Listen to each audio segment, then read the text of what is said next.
നവരാത്രി ആചരണങ്ങളുടെ ഉദ്ദേശം ദൈവീകതയെ വർദ്ധിപ്പിക്കുക, ആസുരികതയെ ഇല്ലാതാക്കുക.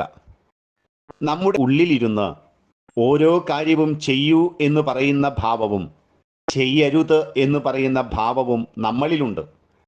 ഇവിടെ നമ്മെ നന്മയിലേക്ക് നയിക്കുന്നത് എന്താണോ അതാണ് ദൈവീകം എന്ന് പറയുന്നത്. എന്താണോ ഉള്ളിലിരുന്ന് തിന്മയിലേക്ക് നമ്മെ നയിക്കുന്നത് അതാണ് ആസുരികം. ഇതിലേത് ഭാവമാണോ നമ്മളിൽ വർദ്ധിക്കുന്നത് നാം അതായിത്തീരുന്നു. ഒന്നുകിൽ നാം ദൈവീകതയിൽ ഉയർന്നവർ, അല്ലെങ്കിൽ ആസുരികതയിൽ ഉയർന്നവർ. ആസുരികതയെ ഇല്ലാതാക്കി ദൈവീകതയെ വർദ്ധിപ്പിക്കണം. ഇതിനായി ദേവകാര്യം നല്ലപോലെ ജീവിതത്തിൽ ചെയ്യാം. ദേവതോപാസനയിലൂടെ നമ്മുടെ ഉള്ളിലുള്ള ദേവത്വഭാവത്തെ ഉയർത്തി ആസുരികതയെ ഇല്ലാതാക്കാം. എല്ലാവർക്കും